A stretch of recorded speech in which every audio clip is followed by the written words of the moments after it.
All right, going to get started here with week 4 of the can't even say it, North American Corporate Chess League. I've lived in North America my entire life pretty much and still can't say it correctly. Week 4, the North American Corporate Chess League, sponsored by chess.com and Charlotte Chess Center. It is an absolute privilege to be here, be a part of it. I really enjoyed last week and getting to do the commentary. I also got to do a lot of the commentary last season, so a lot of this is familiar territory for me, but it always leads to excitement and unexpected twists and turns. We saw last week a grandmaster hang a rook and some time pressure.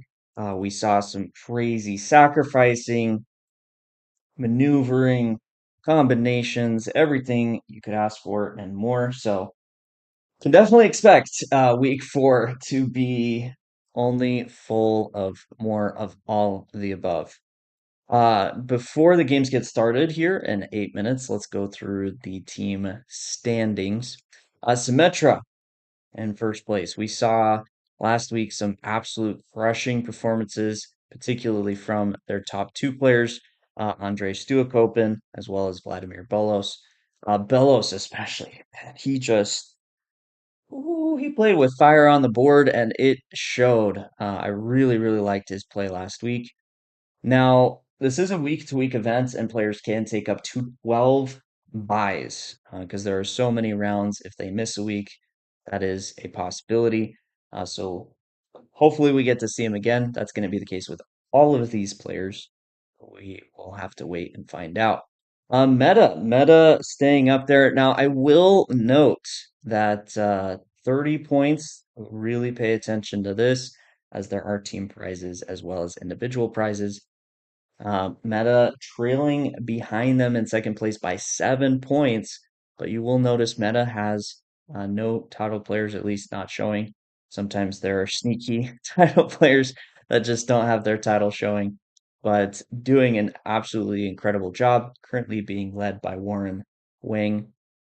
In third place, we have Endural Industries, and we did see some great games from their number one player here, Roland Feng.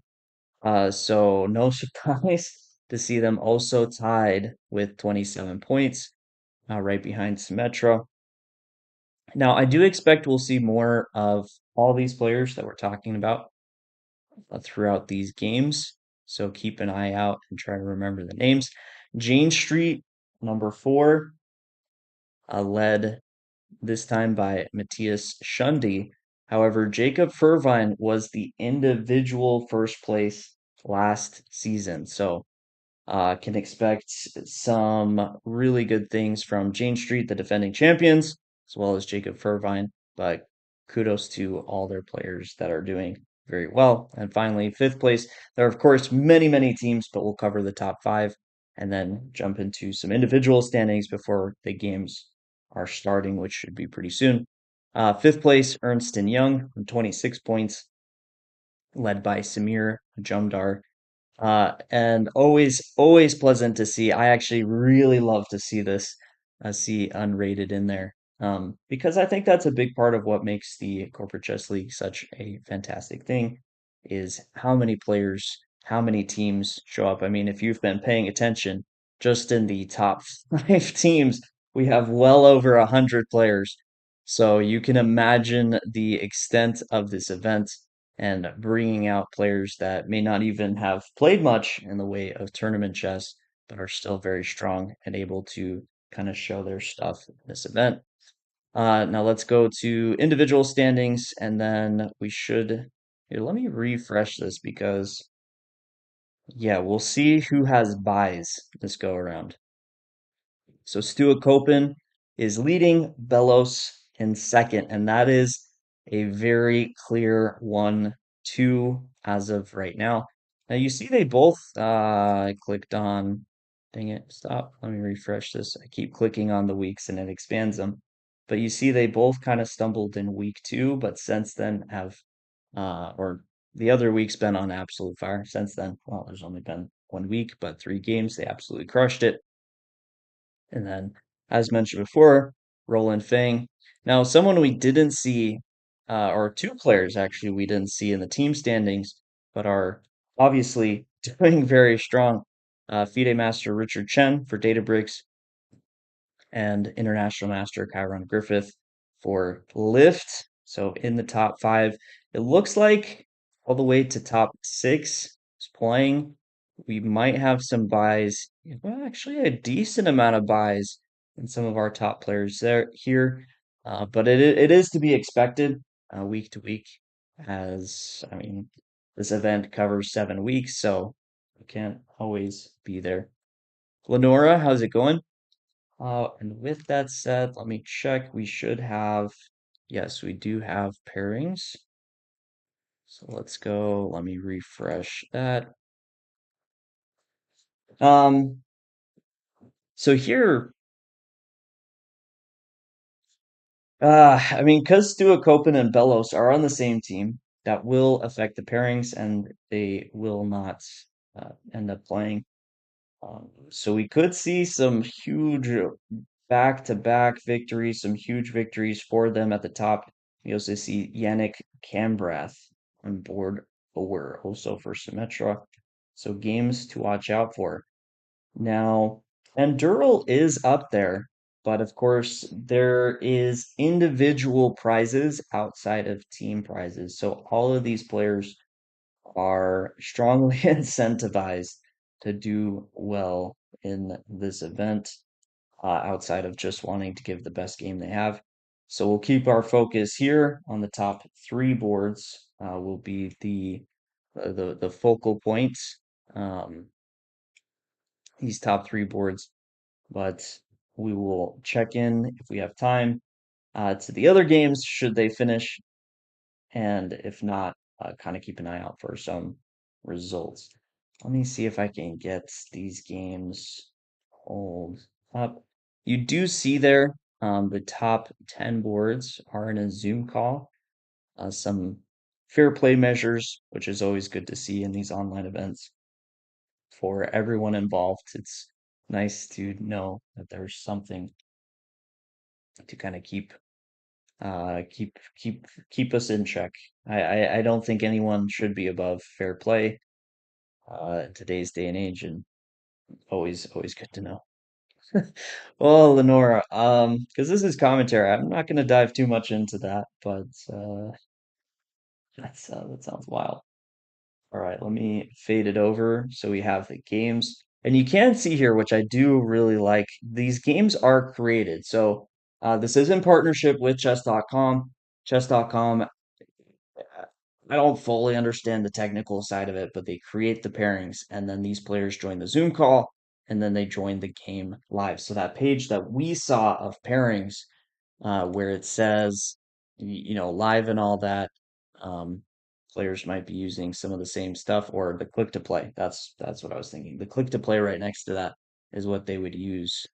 So here we go. We do have liftoff. I'm showing a little bit early on my clock, but hey, I'm not one to complain. We have a Sicilian with E6, was potentially a close Sicilian, but going to transition into a con fully open. I wish I remembered 100%. I know one of the GMs was actually on the black side of this exact same opening last week. I cannot remember if it was Stuart Open or not, but we did see this. So good to see. One of the things I noticed last season is you see a lot of opening trends. Now, happier to see it gone Sicilian because last season's trend was the Rossalimo, which is a great opening, not the most exciting all the time, with an early Bishop E5, Bishop takes E6. Interesting. Do they have an arbiter in there with them, or can people watch? Yeah, so the Zoom call obviously will be monitored and recorded.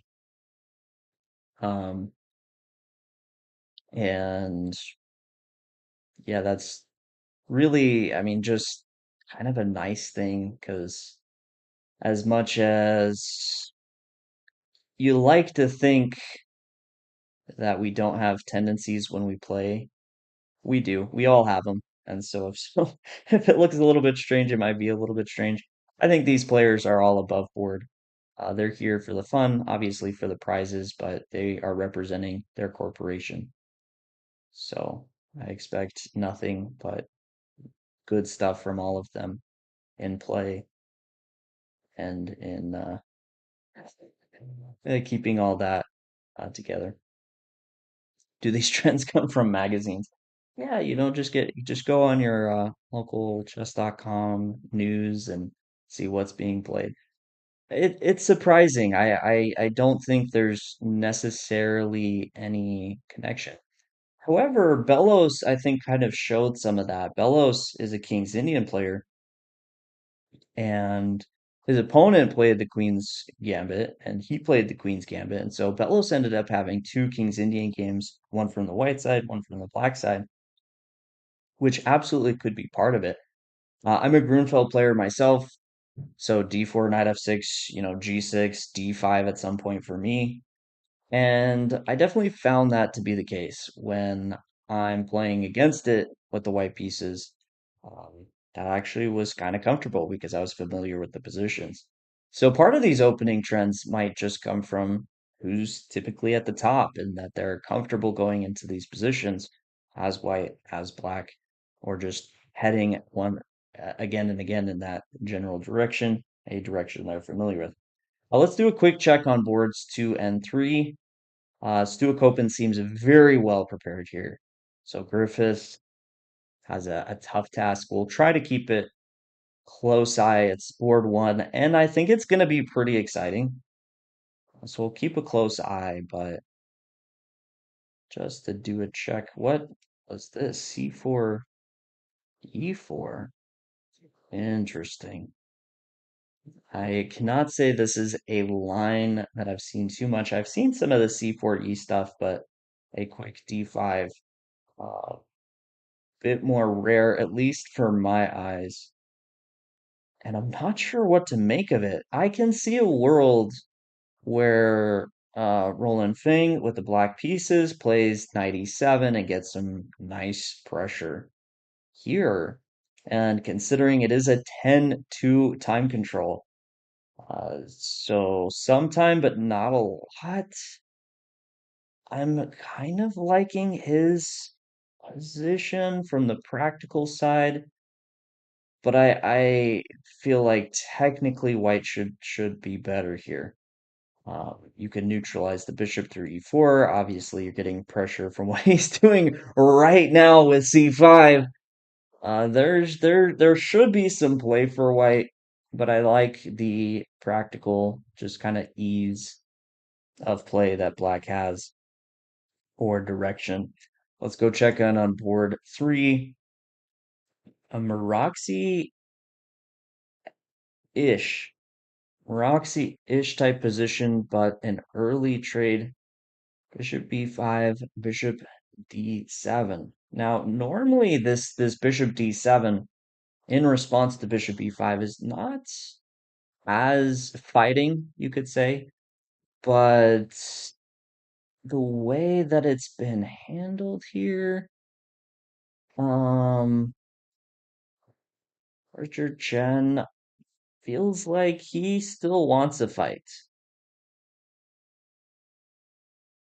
And I think it's working out. I mean, I how do you even stop this already? Hold on. What? Queen d8? Because there are three pieces that are about to be forked with knight b6. And he can open up a defender for that knight on b6 with knight takes c6. So I'm almost thinking you have to play queen d8. That way, after knight takes c6, you have rook takes c6 to avoid there being two pieces about to be forked. But queen d8 is an ugly move. I mean, you could simply play rook d1 as white, and you do not want that type of pressure on d6. Now, does he have a more exciting way to counter this plan? Not that I can see off the top of my eyeballs. What is happening? It's crazy that this knight b6 is such a pain. I mean, in some sense, that's a lot of what White's kind of built up for. But you have time. You have potentially two moves before knight b6 is played. It's hard to defend. He's starting knight e5 just to clear the knight takes c6 idea. But still, I mean, queen d2, queen c7, queen b4, still a lot of potential with knight b6, or just in general kind of awkward for black. Um, yeah, now he could play queen c7, so a decent start, but I'm really liking this for Richard Chen. White feels pretty good here. Going queen e2, okay. I could see this breaking open at some point with d5. Obviously not here because of knight b6, but this could turn into a fight. So as these next few moves probably going to be some. Whoa, wait, did I just completely miss this? Oh, I'm not even thinking about black's ideas. I was so locked in about white's potential.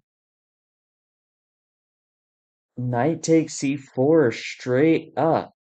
Maybe it was white who needed to go queen d1. Drop the queen back to its original square to protect that knight. Take c4. Oh my goodness. I'm empathizing with Richard Chen because I too was not even thinking about that idea. It is not over.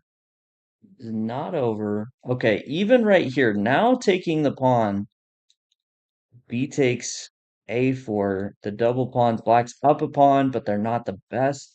That's really good find from Matthias Shundi here, playing with the black pieces. So I do want to go check on boards one, but we'll have to keep a close eye on this one. Stuhlkopen still up a lot of time. We saw it after a4. Looks like this bishop b4 may have been the first surprise. Now, in blitz games, I have a sometimes bad tendency of giving up the bishops. Bishops are very strong. And here I think we are feeling it. That bishop on d6 looks like a huge pain. Now let's open my eyes a little bit. Any tactical issues? I'm thinking about what I just saw with knight takes c4. But in this case, I don't think so. Everything is pretty solid for Stuhlkopen. So advantage him. And honestly, right now, I'm expecting him to just kind of slowly grind this one. Still early to call. There's still a lot of play in this game, but a huge time advantage and a better position. This is looking like things are completely trending in his way. Now, this e5 I do like, because at some point you are going to want to at least try to dislodge the bishop.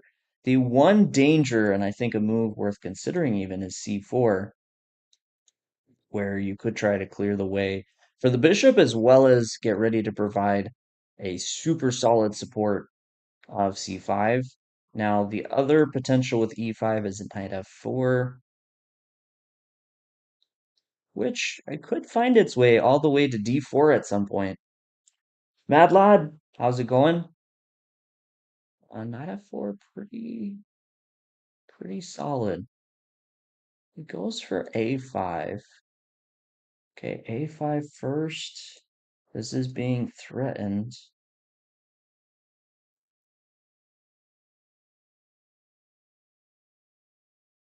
I have the board sounds muted because I get all the clicks from the three games and don't want you guys berated with clicking noises as we go throughout it. But can hear there is a lot going on in board three. So let's hurry and check on that board. I might be coming back to this one. I was thinking we could be moving on, but I think that game's about to start to heat up. About to starting to heat up. He didn't take on C4. Interesting. Yeah, I thought to try and ruin. Yeah, did I miss something there? I don't think so. Looks like a pretty straightforward take knight, take knight. Black structure's not as good.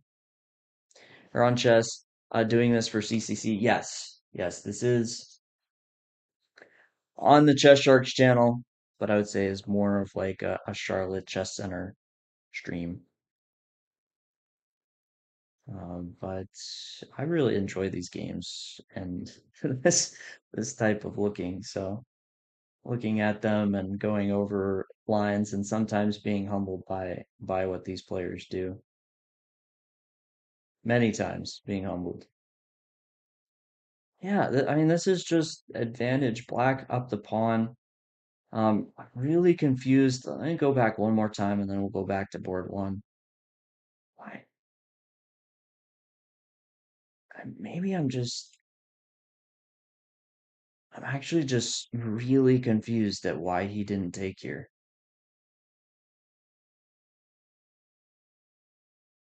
But what can you do?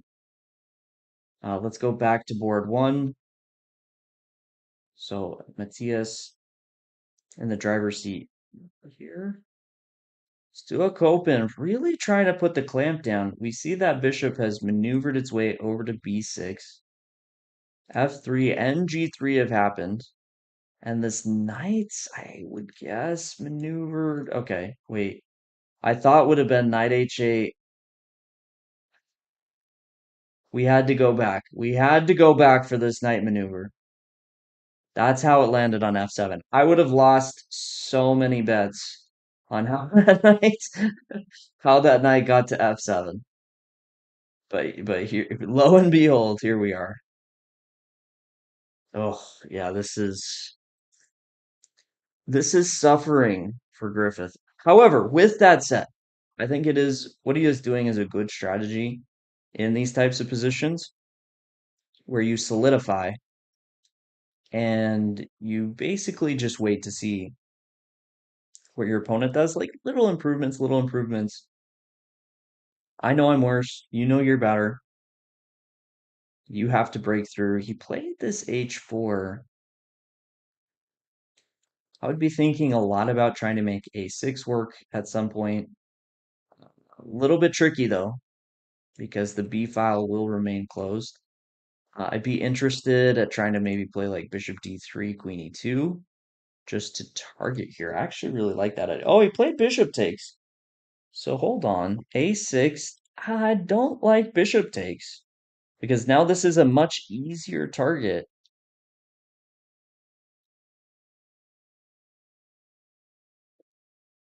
There could have been some other drawbacks to keeping bishop on the board, but maybe part of his idea is actually paying attention to this h4 move. Because without the bishop, you do have to be careful of queen h3. So that part of this I do like about the trade. But yeah, targeting b5, targeting this pawn, that is actually a huge deal because it's not just about this pawn, it's about white's pawn as well. The two pawns running down the board would be a disastrous combination for black. And so this pawn, big target, really what you're looking for is white. Now, of course, if he gets the chance to just run this pawn through, he's going to take it. Queen d5 now starting to open up as actually queen d5 looks fantastic here for white. That trade, rook on b5, hit b4, keep an eye on rook b8 and b7. This knight we need to do something with, but it's being tied down to the defense of d6.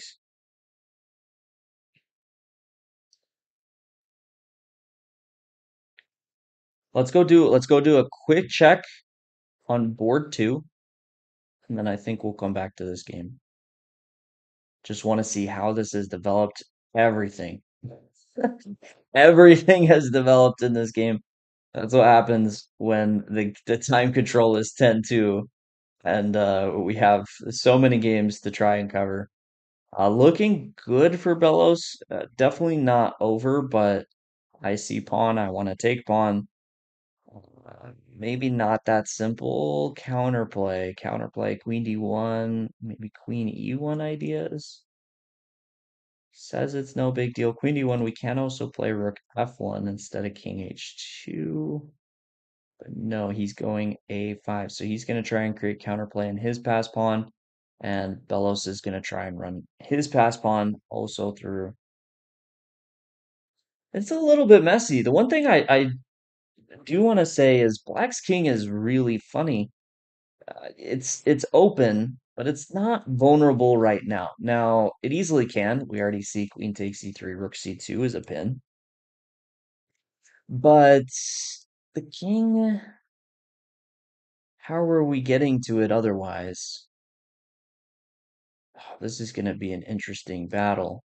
He pushes, pushes, pushes, pushes. I mean, we honestly could just straight up see two queens.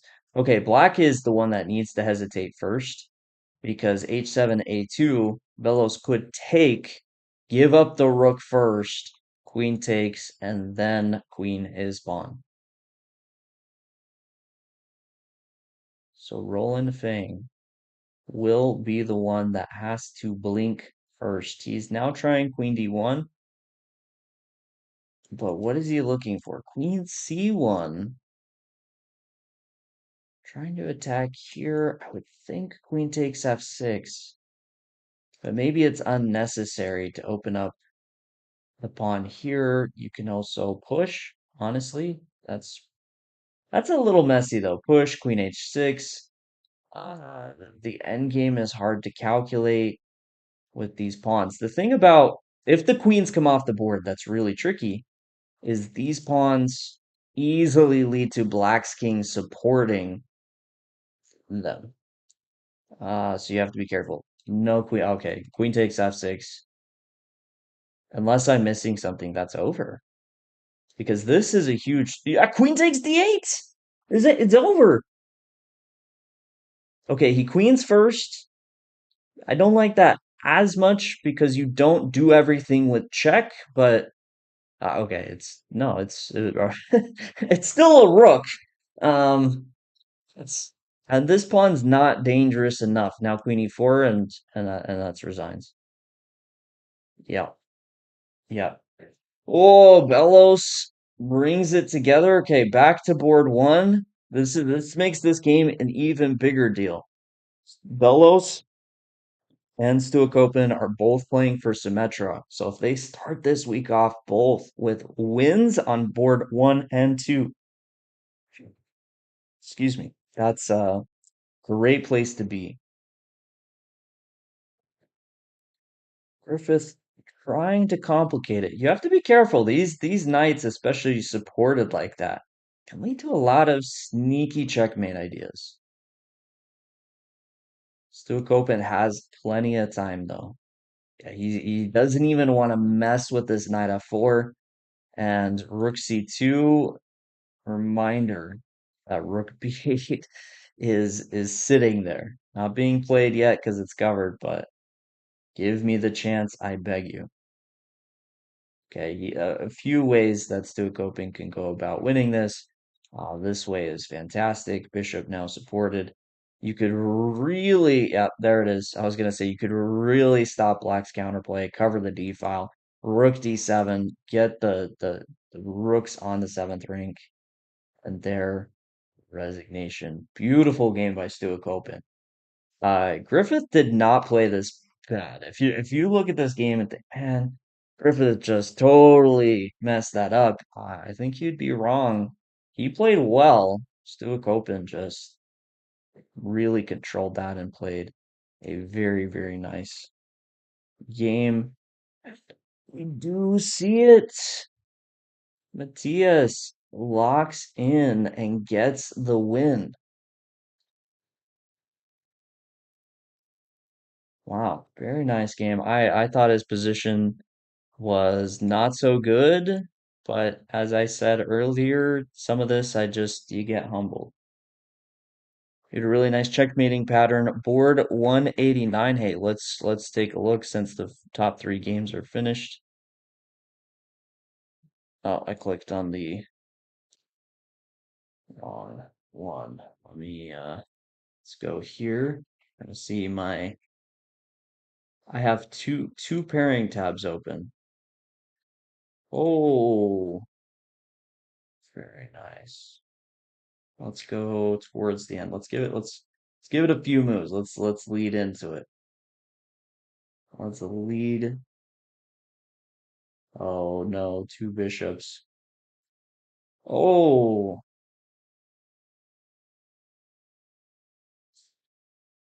have mercy on the guy. Nice, nice. Very nice win. Whew, I gotta. Oof. That was a brutal way to finish that one. Do a quick look to see what games are still live. Board four is still going. As a reminder, this board four is Andre Krasnov from Jump Trading and Yannick Cambrith from Symmetra. So Cambrith out with the black pieces. His compatriots just won both of their games. Oh, what? I mean,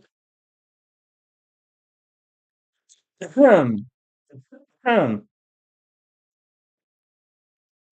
When Levy makes exclamations about losing the rook, I think he thinks more about it and sacrificing the rook. Um,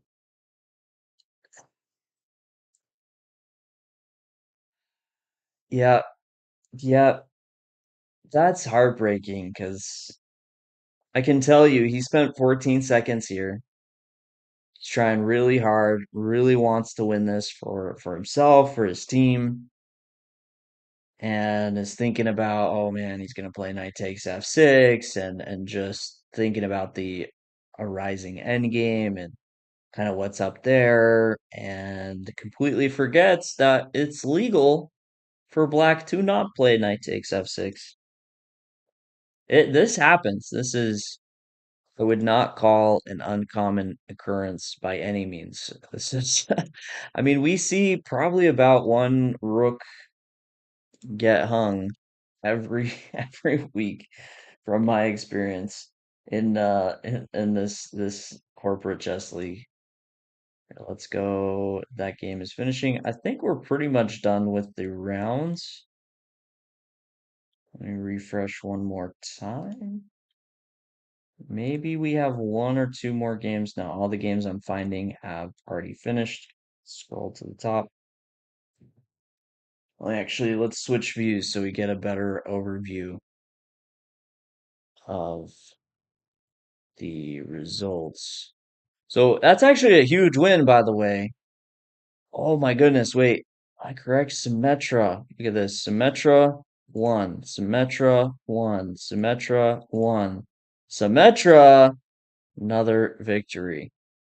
Symmetra in first place, and at least in this first game of week four, they're setting themselves up for success. Now, it is worth noting that even if a team like Symmetra, who knows, still lots of chess to be played, but even if a team starts to run away with it, that again, there are team prizes, individual prizes, lots of things to be played for. And the finals is actually, if I'm not mistaken, the top eight teams. So lots to still and continually fight for. I did find one game still going on board 203.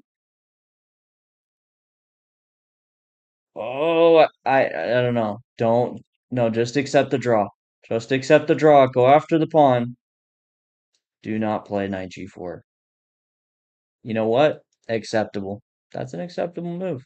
You have a 50-50 shot of winning the game. Your opponent takes it, draw. Your opponent doesn't take it, you win. Why are we dancing? Why are we take the pawn?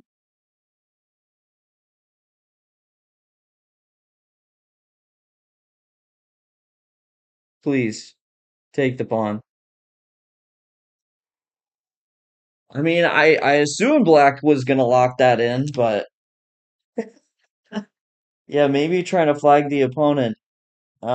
It is on chess.com though, so either way, with only a knight, this would count as a draw. If you yourself do not have checkmating material, then does not matter. I'm stressing. Yeah, probably going for the flag. Like I'm sure our friend here knew what they were doing, but stressing me out. We just saw an FM, lose a rook. This time control makes fools of us all. You never know. Uh, that's funny. If and against the ELO game, it could be any rating. Because even if players understood that flagging means draw for black, I'd still play this just to troll my opponent a little bit. Just a little bit, nothing too crazy as well. All right, let me get the. We do not have next round pairings quite yet. Okay, let's switch back. You can see Matthias and Stua Kopen. Huge game there. Last season's champions versus this season's leaders. Belos versus Francisco Guadalupe and Yannick Cambrith versus Volvovsky. Oh, Symmetra boards 1, 2, 3, and 4. Jane Street on 2 of those boards. So Jane Street above all is the one that can currently knock them down. Okay. 108 preemptively from your company's team. Green Glade. Wait, I think you were here last time. I think you came in chat last time I was doing commentary, if I'm not mistaken. Not last week, although I think you were here last week, but last season. All right, gonna bounce. All right, so I will open board 108 and I will be ready to go when you return. Let me get all these open. I'll be open in the background. Man, I really wish Matthias would get his NM title. A little anonymous national master. Don't worry, we see you. Board one in the North American Corporate Chess League. You can't hide. This is a big game. Stuart Copen's been on absolute fire. 9.5 out of 10. A monstrous score.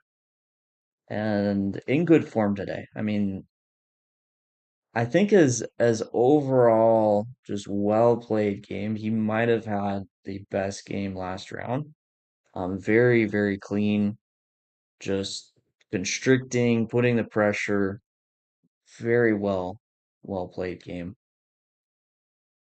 And can expect some exciting things. Lenora. Lenora, yes, get your national master title. Yeah, you gotta get on that. That's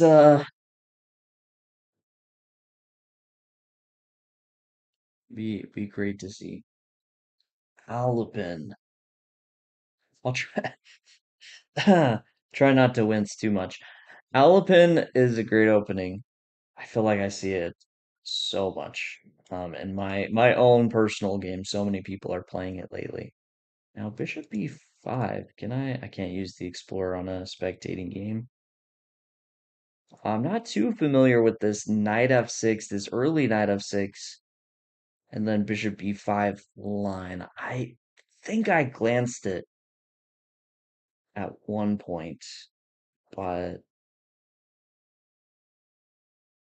surprised Stuakopen already appears to be out of Brad Piece. He was very well prepared in the first game.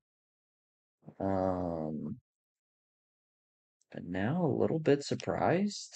I mean, Bishop E5 doesn't seem like that crazy of a move. D4. So no C4. Must be some compensation after E6. I know there are some structures with C4 where black is down a pawn but gets counterplay primarily along the D file. Because you can imagine if a pawn's on C4, it's harder to play D4, which means backward pawn on the D file. It's problems.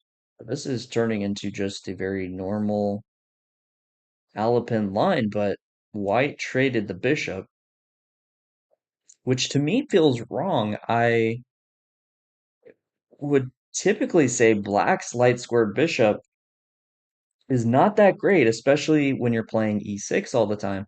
That bishop can get a bit stuck compared to white's bishop, where it finds itself on c4 or d3. So in a small part, if you're not fighting for this d5 pawn, this feels like an opening success for Stuart Copen.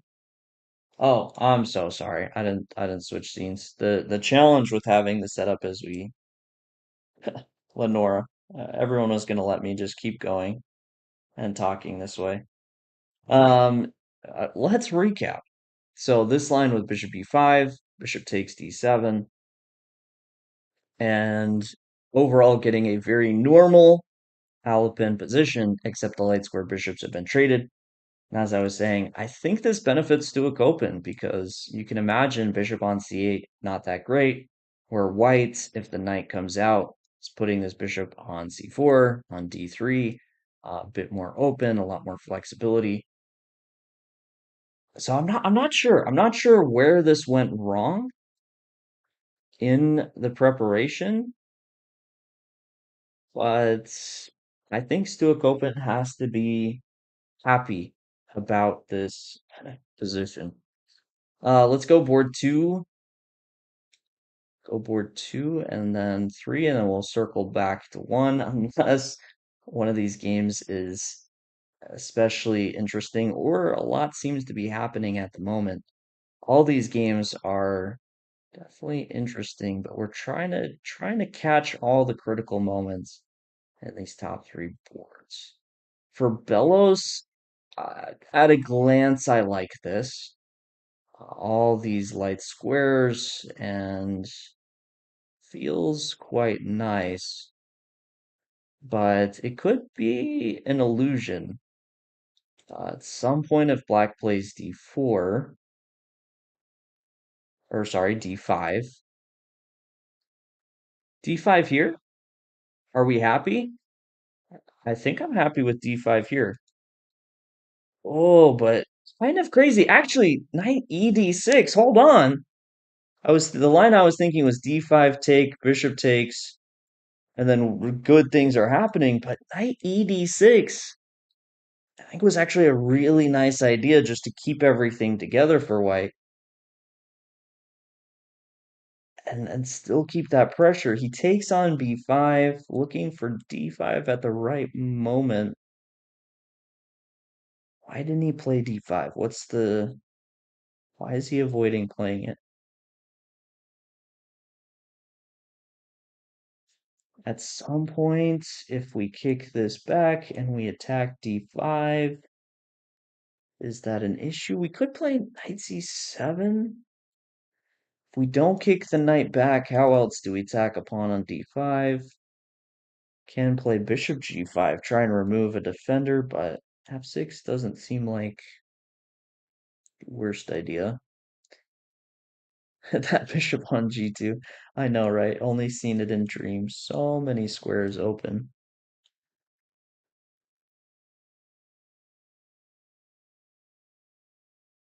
So many squares. He does play d5. e3 does happen. I mean, I still think it's better for white, but I think this is how you have to play as black. Like, you can't let this bishop just control everything. You have to fight it. Uh, Now he goes queen f3 instead. I would still think knight c7, and I'm not sure what the plan is for either side. Maybe some sort of h4, h5 pressure on the king side. The breaks don't seem to work. At least I wasn't a huge fan of e4, like e4, d4, knight d5. b4 seems optimistic. I guess he's thinking about d4. It's possible. Not my favorite move.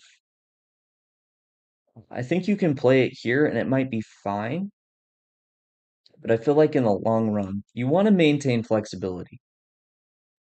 Basically, the option of playing e4 at some point or d4 at a more opportune time. Now, knight g5 actually is worth considering. He does go for d4. Okay, again, for the record, I think this move should be fine. I just think in the long run, it's a bit of a pain. Kind of like technically good, practically I have some concerns. So I think chances for stuff to get traded, Bellows should have that slight edge. Let's go check in on board 3, where good things seem to be happening for Black here. Black is Yuri Volvovsky with Google, and Yannick Cambrandt is white. Now, Yannick was the beneficiary of his opponent's blundering the fork that won a rook last game. Now under some pressure. Lots of game to be played here. This actually isn't a threat. No, it is because the rook's aim. Hold on. It is a threat. So rook b2 is a move because take then knight b1. Oh, he's going for e4. What am I missing? Now you have to play rook b2, but b4? Do I care about my rook at this point? I mean, I almost want to sack it and start pushing some pawns. What are we doing?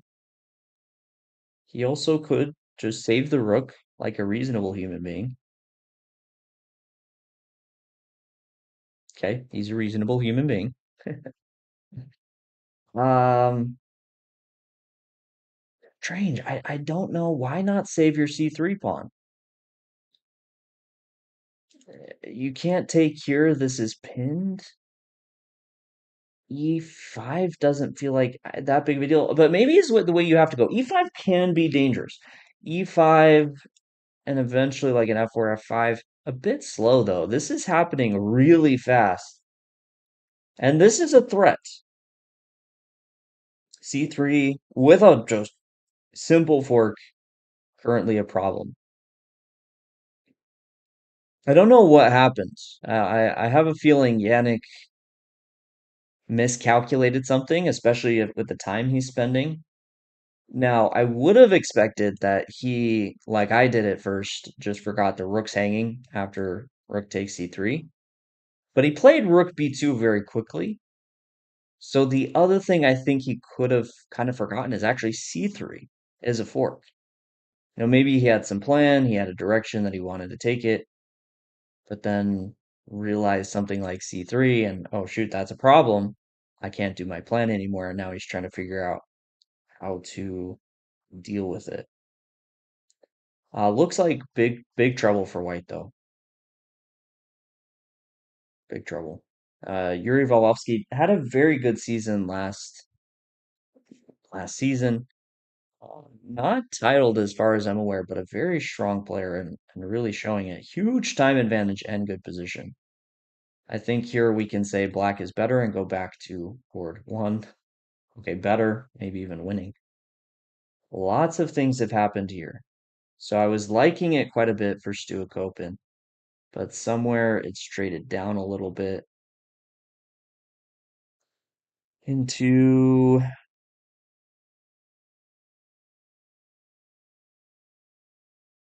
King F8, so that unpins the knight. But Bishop E3. So he wants. Was there a reason for Bishop E3? I don't feel like I really understand this.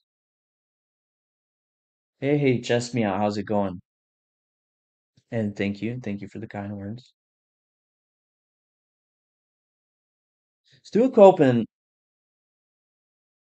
I would say, is better because he has a big time advantage. 2.5 minutes and a 10-minute time control. That much advantage is quite nice.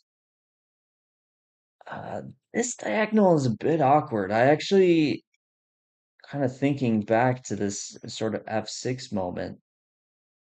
Maybe he should have gone like bishop f6 would have been, while it's a bit scary and you definitely have to do some calculation, the better way to deal with it. Now he trades off the rooks and he really wanted this. I think that's why he dropped the bishop back, but g6 is not a bad move for black. I think he's putting too many eggs in this queen c2 basket.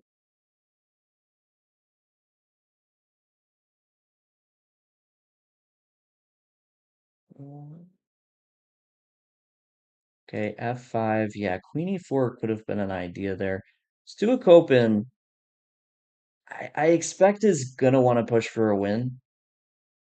I mean, you have to think about the fact that you're the higher rated player and you want to show up for your team, whether or not in a particular playing strength in one game, it means you should push for a win. Sometimes it doesn't matter. You still feel that pressure to play for it. And this feels like a huge win, actually. F3, the voice of Feingold should be ringing. Wait a second, knight F4?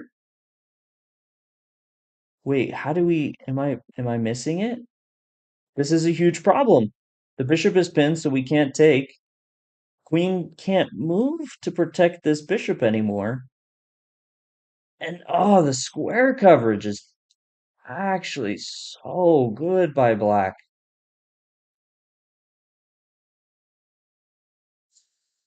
Yeah, I was starting to expect a Stuakopen grind out the win, but knight f4.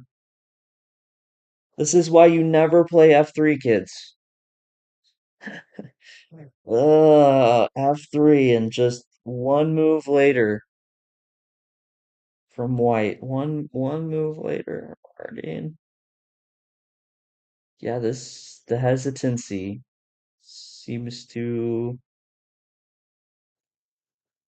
confirm what I already was suspecting. Amuser, thank you so much for the sub. Because through the commentary stream, I do have our big animations paused, essentially turned off for this stream, but I do really appreciate it.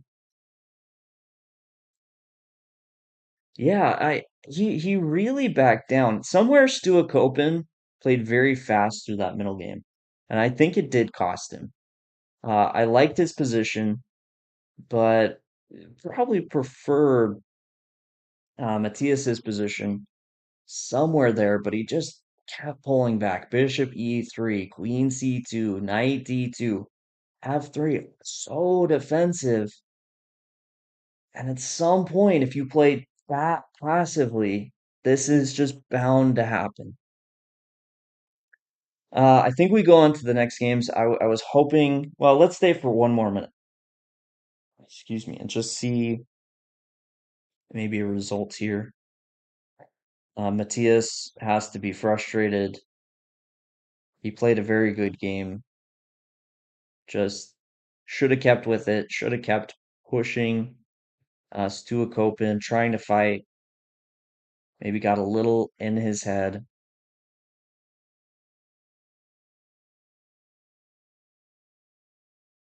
30 seconds. Just see this moment. Make sure he doesn't find a magical way to escape.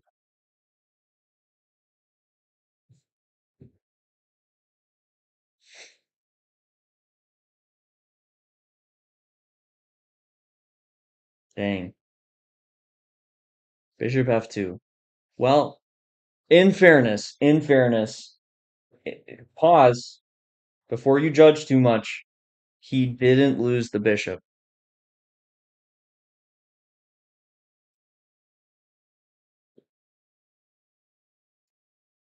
Bellows pawn count is equal. Doesn't feel like it's equal, but it is. Opposite colored bishop, but a nasty pawn on c6. How did that pawn? It was a rook. A rook was taken. A rook was taken on c6. Lenora, thanks so much for the sub. Oh my goodness. I wouldn't have guessed that. I would have guessed queen. Oh, okay. I can't the stuff's happening. I can't get too wrapped up in it. Really liking what Bellos did here. I want to look at this game because I think he put together an amazing display, and it feels criminal to just skip to the end, but we have to stay with the action. Although I might have to go look at what happened here. Um, yeah, he's winning. I mean, pawn on c6, up a pawn, this pawn in danger. He's winning this. Wow, rook f6, rook c6, just really putting that pressure on Francisco here. Incredible. I've really liked Belos's play the this week and last week. I think he's in excellent form, which I'm really happy to see. Last season, he didn't have the best season, so to see this display from him this go around is awesome. Bishop is gone, so no rook g7. So now he goes rook a7, and that c6 pawn will be what wins this game. The final stamp. Okay, let's check board three. Black won. He won. We knew this. He was better. Whoa, was that the plan?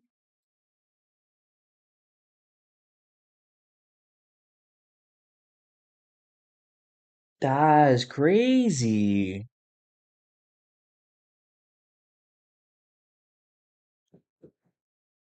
Wow. Actually, just left this game. Okay, it looks like won the piece, and then that was all.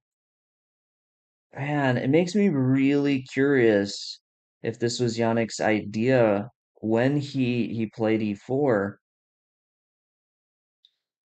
Very interesting. King f2 because of the checkmate with rook takes f1.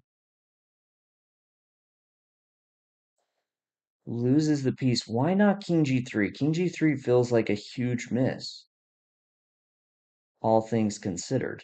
Letting that rook drop back. Oh, he's trying to keep pressure on the rook. Okay, so he's trying to keep this rook from dropping back to a8.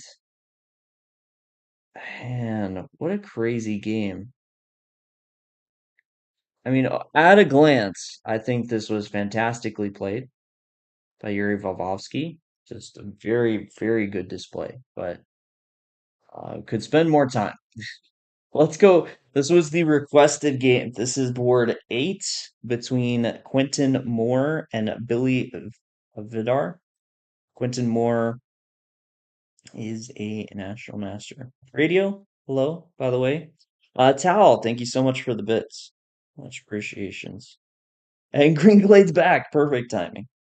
The one who requested it. Uh, better for white. This bishop is definitely better than this bishop, which is where I feel the advantage comes from. Wait, free pawn? What? What? Attempt number two? Yes. Yes. Are you co-hosting this? I mean, it's just hosted on Chess Sharks, but it is really because of the Charlotte Chess Center that I'm doing this. Charlotte Chess Center is the one that puts together this event, and this is the first season that it's on chess.com, which has actually been fantastic. I don't want to get into why the shift entirely. Um, I think all around it was a great experience on Lee Chess, but this season on chess.com I think it's been great as well, and hopefully will continue to be so. That pawn is valuable. I don't know. Welcome to my extraordinary commentary. Pawn good. We like extra pawns. Who is this NM? I don't know Quentin much personally, but seems to be a good player, has kept the advantage, and is now that's a second pawn. He's pushing it. The knights in this case are very interesting. Ooh, knight c5. I don't like it. I would have thought we want to go back knight c3, but okay, he's shifting. I actually, it's good. If you're gonna play knight c6, this is the way to do it. Shift to the other side. Actually working out fantastically. He's cleaning up the pawns. Black is left. How did this happen? 5 pawns. What? I swear Black just had some pawns, and now it's a whole minefield. He's having a nightmare. Absolutely. Just one more time. Look at these knights. Oh my goodness. Have mercy. Crazy. That is a good night dance right there. Tal, thank you once again for the 100 bits. Much appreciations. Yeah. Yeah. Yeah, that's a fair time to resign. I want to take a quick look what led up to this point. So it looks like Quentin had been trying to massage just like a slightly better or better position most of the game, and while his opponent defended well, eventually the pressure got to him. It looks like board 9 might still be going, so let's try and pull that up. Maybe. Yes, this is Jacob Furvine and Colin Diamond. Jacob Furvine on Jane Street was the individual winner of last season, as well as contributing to Jane Street. Bishop G6! It's checkmate! Rub it in with Bishop G8 first, and then Bishop G6. Okay, this also highly effective. It works. It works. It works. It works. It works. We're good. It works. I wanted to check. Green Glade, thank you so much for the bits. Are you supposed to be a GM? I don't know if I'm supposed to be anything. Am I a GM? Yes. Am I supposed to be a GM? That's a great question. I'll reflect on that later. You are as good as a nutrition. DS. That's a good roast. Appreciate it. What else? We have a few games, 3 games left to refresh this.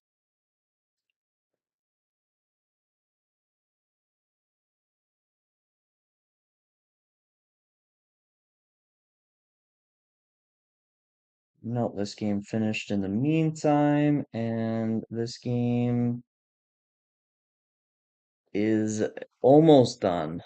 This is board 118 between Melvin Gongora and Pratik Kandinya.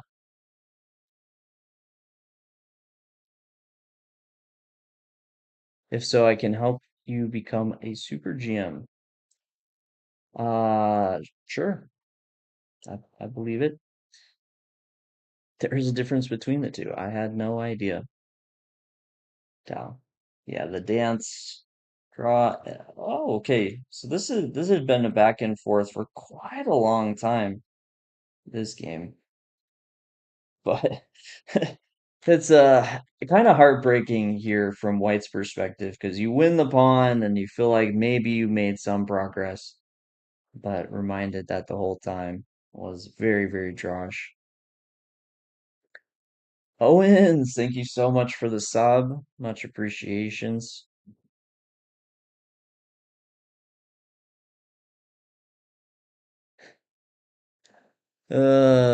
Just with Yoda. I'm sorry. I was being kind of sarcastic to your comment. I definitely know there is a difference.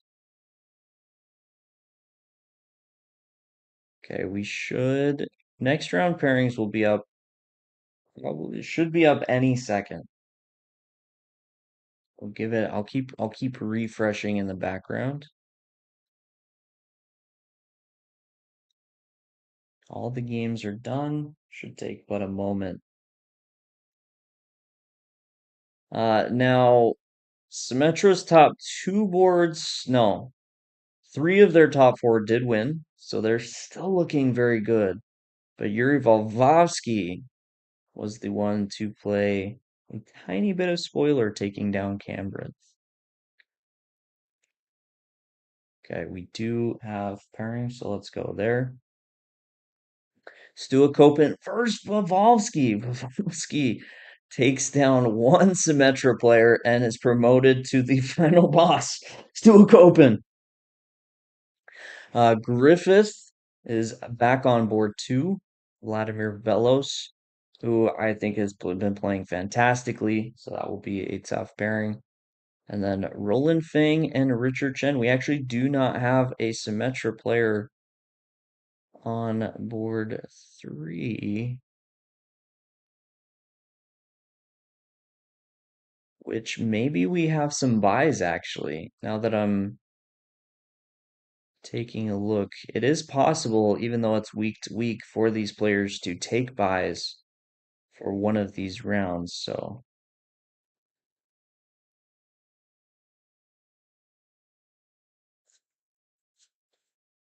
Chess with Yoda, do you know what a super GM is? Because your definition that you just gave is not the technical term for it. And since this is more in the direction of commentary, I won't engage too much in the subject. Um, but I appreciate you being here. I would have, I do want to keep the topic somewhat on the games of the day. You know, the chess league.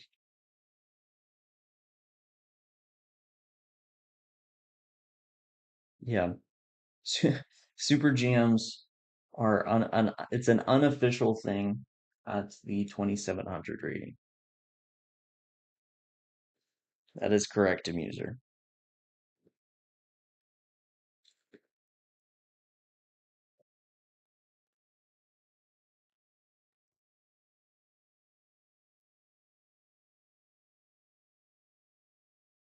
All right, we do have liftoff.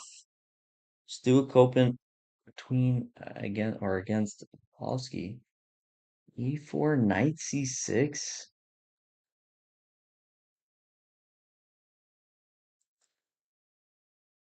This may very well be the first time I have ever seen this in my entire life. It's a very, very interesting opening here. Now, I did just check on the standings and can confirm Baradze, who was Symmetra's fourth player or fourth highest player, won. And Yannick was taken down by Vavovsky last round, are taking buys this final round. So the reason they weren't on the pairings is pretty simple. They're not playing this round.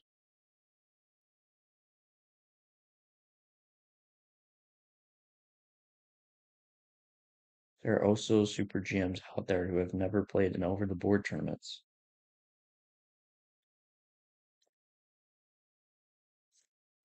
Anyways, uh, crazy line. D takes E D5. I assume it's the classic A6 bishop A4 B5 idea.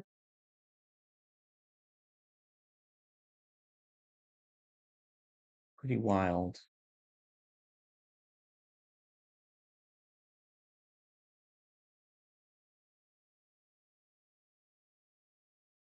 What is this is sort of making sense for such a strange opening.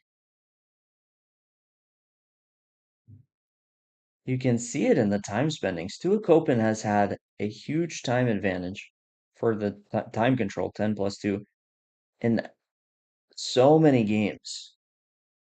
But here, you can see he's confused on what to do with this as well. Goes 92. Okay, looking for night takes. Seems very reasonable. Knight f6 will run into probably some capture.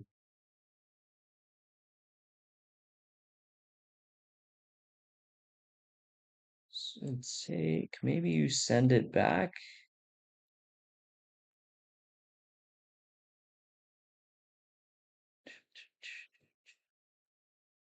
That's 97. No, I don't.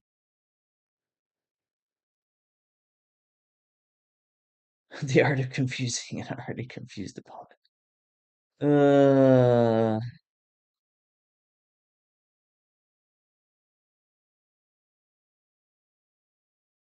Dang, they used to call over 2600 Super GM. Interesting. I didn't know that, actually.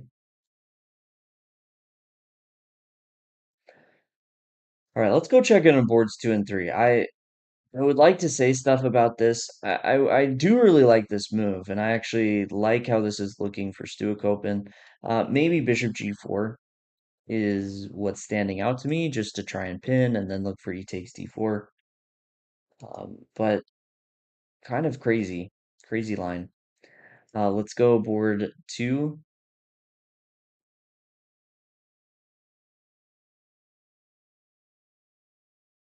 This is going to be a huge fight. Accelerated Dragon with E5. This line is funny. This line, so I've been on this side of the black pieces quite often, and yeah, some very interesting, the E5, the knight goes around, all that. Chess with Yoda, it really seems like you're just trolling. Um, so I don't know what kind of response you're hoping for, but if you could not, I'd greatly appreciate. Trolling can be funny, but this just, I don't even know what to say. Um, this one's wild.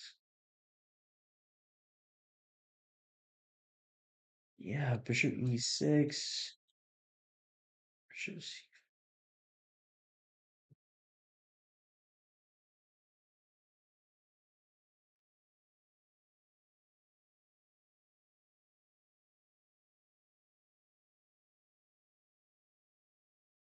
D5, Bishop E3, look for G4. Gonna actually flip this around for a second.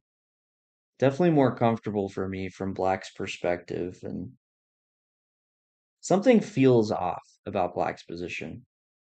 Like there's a lot of potential here. It's a bit difficult to explain, but the fact that we're not castled, G4 often looks very inconvenient. I think I think Bellows has some pretty clear play, which is quite nice, but I wouldn't be shocked. I've been using this a lot, but the like technically good over practically good.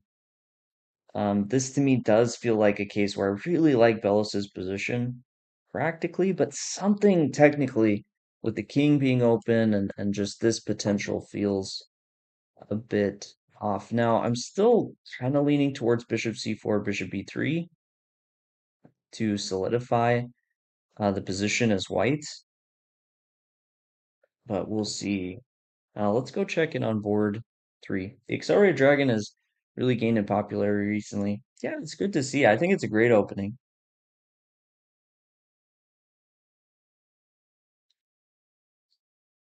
This Semi-Slav with taking. Ooh, Semi-Slav with G3. Not something I feel like I've seen too much. But I like this choice for the time control, because normally I would expect black to be okay here. But in the long run, with the central control, I think should be good for white. King Charles, thank you so much for the raid.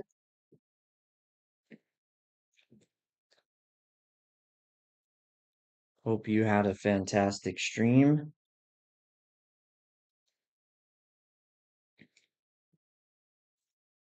Thor, hello, hello. Yeah, I like this for white. Still lots of chess to be played, but I think all around it will be a very comfortable position to play as white.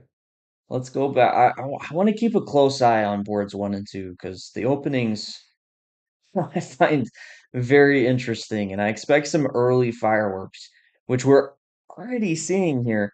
So after bishop b5, he did take on d4, bishop d7, but after bishop takes f6, queen takes, will run into knight takes e4, but oh, g takes f6, please don't do this to the pawn structure. I mean, you might have to. You might have to, but it will hurt inside. Code block, hello, hello. Puzzle geniuses, unite. I like it. Yeah, and I'm dying a little bit on the inside, but you have a pawn. Try and hold it.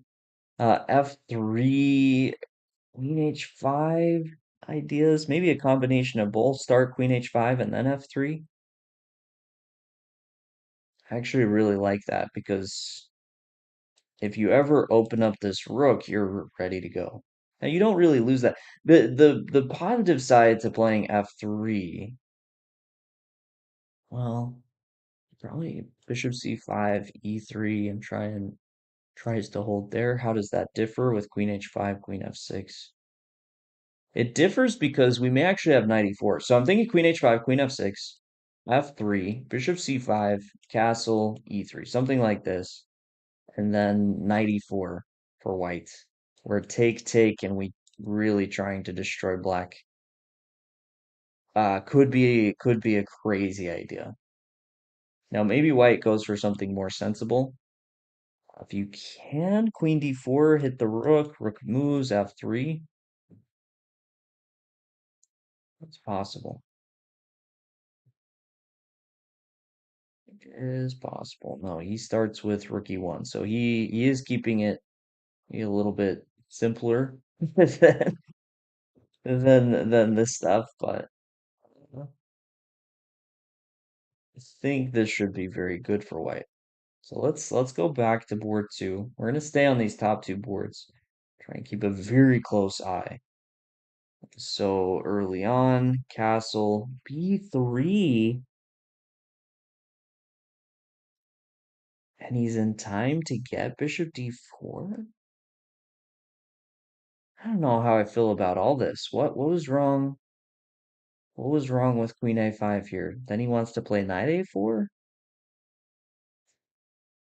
Maybe it works. I'm not a huge fan of that b3 move, but all around it worked out. I mean, he got bishop d4, he got rid of the dark squared bishop.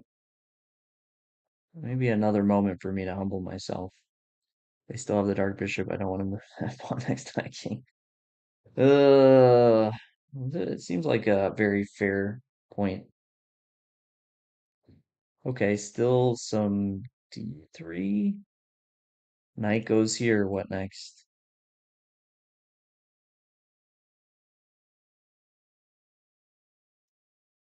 This is what stands out to me. And then try and bring the queen in.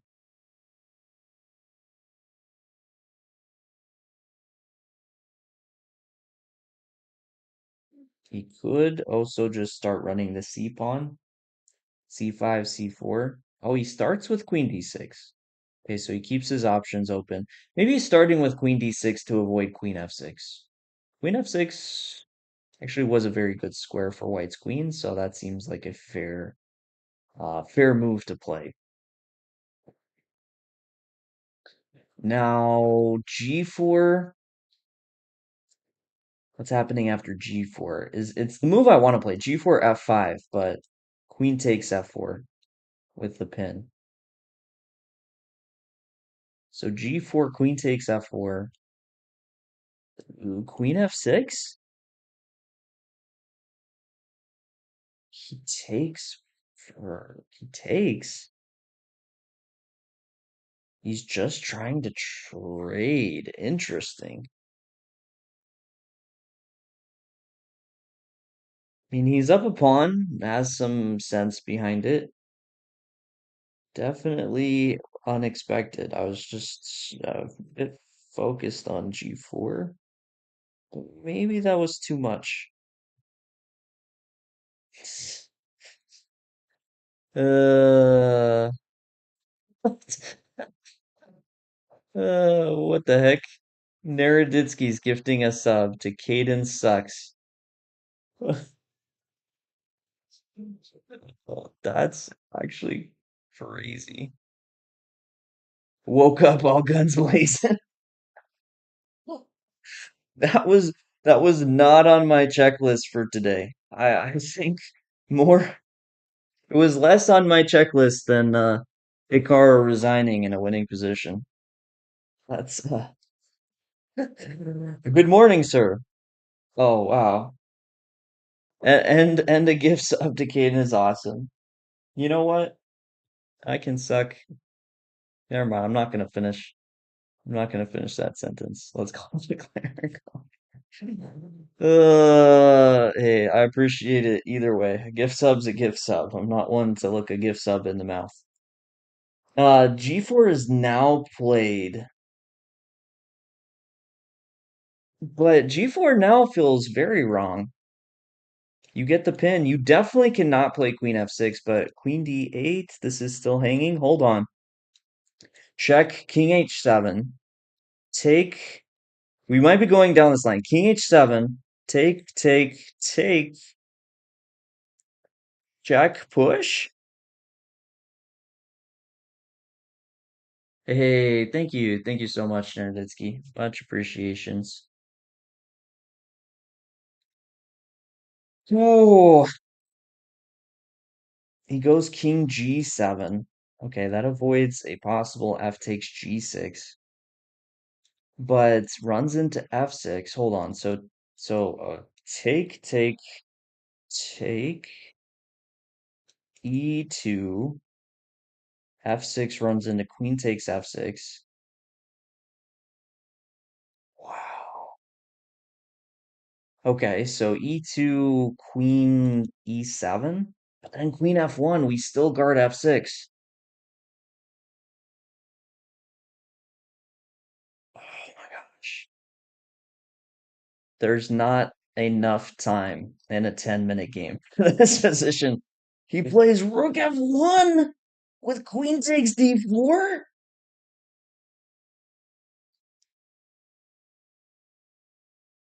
Naroditsky's not the only person waking up right now. We woke up all guns a-blazing. Okay, hold on. Queen E5 is nothing. Rook F1. What a move. Looks very good.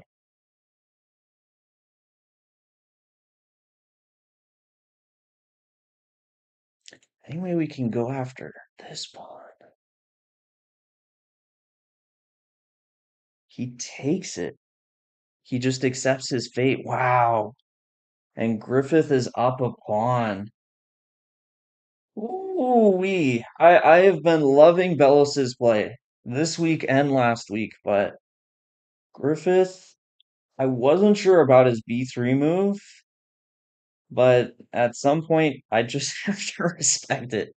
It's working. He's playing a very good game, and I love his chances here. Queen C3? Too soon? He says too soon. I mean, it's hard to evaluate with these pawns. Probably fair, because the bishop will slow down the pawns on this side, and the king tries to sneak down here. Yeah, the ideal placement for this knight is on this side, creating the king problems. Knight f6. Where does the queen go? That's a queen. This check is cheap and about worth its cost. But where else? Where else do you go? Yeah, he just drops it right back. I'm here for this. Let's do a quick check. I think there will be some organizing in this endgame. Let's do a quick check on board one. Messed up. Now I'm not gonna want to leave this game. Okay, I'm gonna just sum this up as I expect Griffith to win this. We'll try and check in, but I expect him to win this. So power to him. This game stuff is happening. Black's king is on f7. How in the world he traded on e6?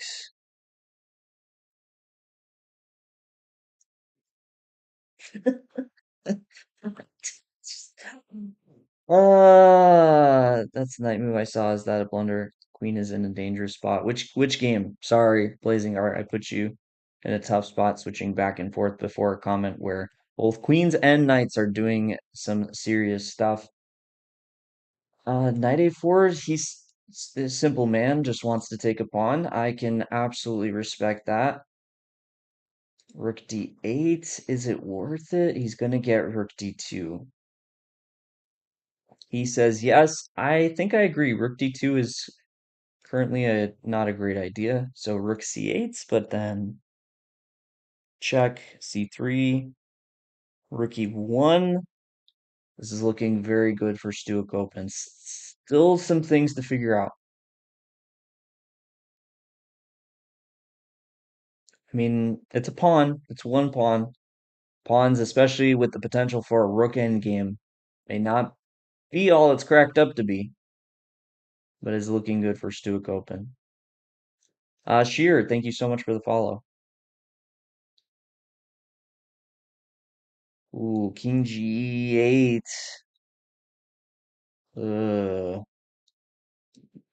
C3, he's gonna play it. I was about to say maybe you can go rook e1, but I do like the solid, simple chess. This is we saw this last season from Jacob Furvine, who won first place on the individual. He quite often was playing very similar. I think when you're playing this amount of games, if you want a good score, if you want to see yourself at the top, yes, you're going to have to play a little bit dangerous at times. But when you have the choice between solid advantage and wild chess, typically you're going to be better going for solid. Now, a little bit of a trick. Don't play rook takes e6. Queen takes e6, back rank, hello. Yeah, g3 first. Just in case. It happens. Even GMs blunder rooks. Okay, now rook takes e. No, rook takes e6. Still back rank issues. He brings the other rook, and the rooks cut him off. I think Suakopen missed this. Maybe rook e2 now. Trade one of the rooks off. They're too dangerous. Rook d2 on its way. No. As we have the conversation about solid chess, Suakopen went for complications and has to be very careful now. Rook g2, he has to give up the queen. If rook g2, what else do you play? I think that's it. You have to play rook g2. These rooks are good though. Rook e2, f4. F4 is actually really annoying. How do we prevent it? Maybe rook f1. It feels a little bit lame. No, he goes for it with rook e5. Okay, probably better. Pin the pawn. Rook f1 could be on the horizon. He goes for the check. Queen d3. Rook f2. Yeah, that's actually huge. Winning this one pawn makes a world of difference. should keep the king a lot safer, a lot more difficult for black to break through. Take a moment, protect the pawn. Why not? Why lose a pawn when we can keep a pawn? Yeah, there it is. A3. Queen c6, but king h2, no big deal. I think Stuakopen's still going to pull this out. I'm thinking back to that earlier moment. Maybe instead of letting rook takes f4 happen, he should have just played g3. Oh, and he just converts it to the endgame. Of course. Okay, not a done deal yet. Be a little bit careful. Lvovsky's king's just a little bit more active, which means you can't just play this with your eyes closed. Well, chess maybe you can. Okay, yeah. No, it's over now. It's over. It's over. Nice. A little bit careful, but he makes it happen. I would almost guarantee Stuakopen missed rook f2 and the mate still being threatened by the solid pause here, playing queen c6. That's actually a super tough trap. It was over several moves ago. Thank you for that brilliant assessment. Um, how did this game what? This game what lasted? Is this Belos's way of resigning or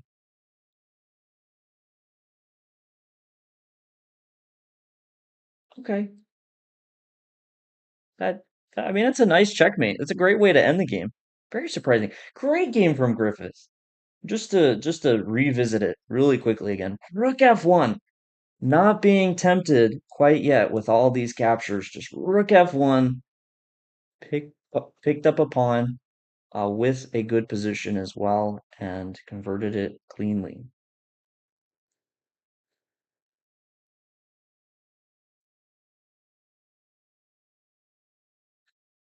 We have an endgame here on board 3.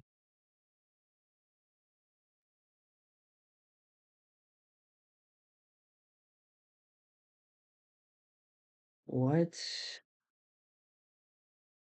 Okay. Roland is pushing for the win. I'm kind of torn on this. I almost feel like black, with how active the rook is, should be the one playing for when he's gonna bring his king all the way around. Am I missing it? I mean, I guess he always has repetition with this back and forth. So that part of it is fair.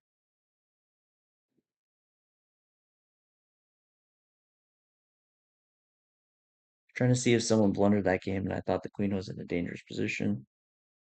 Oh yeah, no, Bellows, as I say, almost resigned in his own way with King H6. I mean, maybe he just spaced Queen H8, upset that he blundered earlier. That definitely happens. Sometimes you kind of check out.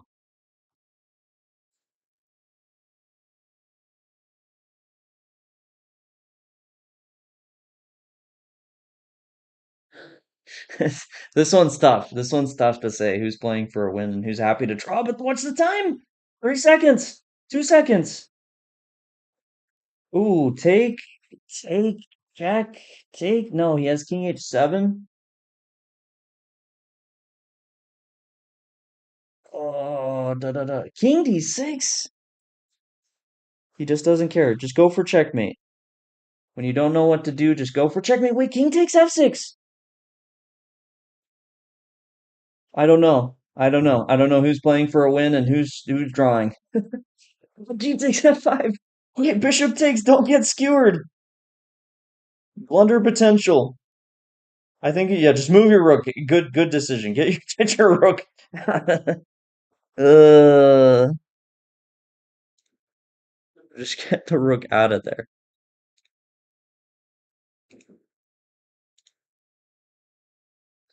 And a draw. And a draw. Wow. That's not the way I would have expected this game to draw. The results about right. That way of doing it, definitely not. Wow. And that's it. I mean, this was the final round of the day. And maybe one game. Let me check. 139. Okay, this game is still going. 139 between Juan Escobar and Adam Muzz.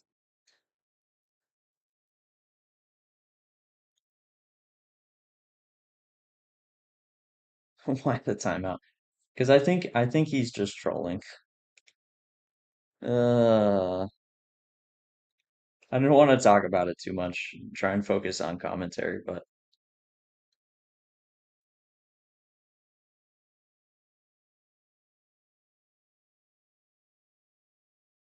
this is a draw. The knight can you ever trap this knight?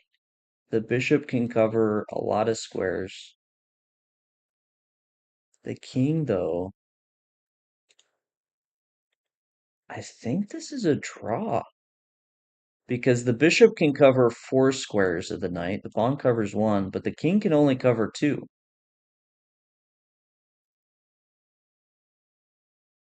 That's crazy. This is so frustrating. I actually had a similar draw to this, but instead of bishop versus knight, it was rooks. It was a tournament I played in Hungary. And yeah, my opponent just had their king lodged against my two pawns. I moved around a lot trying for some trick, but it just wasn't there. Yeah, game ends in a draw. That's crazy. How did this happen? How did we get here? So there was, I mean, Black's been doing this for a long time. E5. E5, think was the mistake. You want to wait for E5 until you can play C5. It was actually on the yeah, E5. Wow, that's painful. You gotta empathize with that. All right, let's go check the standings. Well, let me see if standings are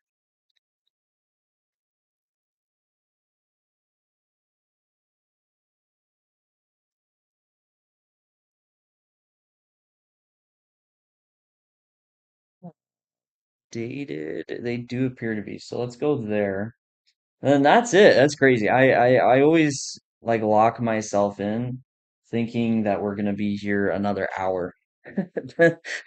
Then we end up being. Um, but like the games just go so fast and just like that, three rounds are already over. So on the individual standings, we see Stu Kopen. Just a beastly performance. He drew Andrei Krasnov has been his only draw thus far. Okay, apparently clicking it again does not get rid of that. Other than that, has been demolishing this field. Okay, demolishing may be a strong word.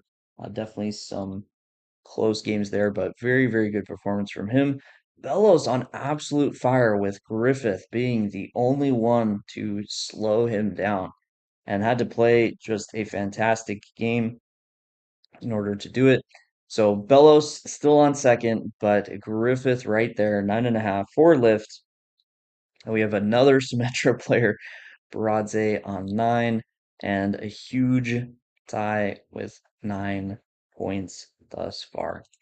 Let's go to the team standings. Please refresh. To the surprise of no one, Symmetra still tops the standings with 39 points.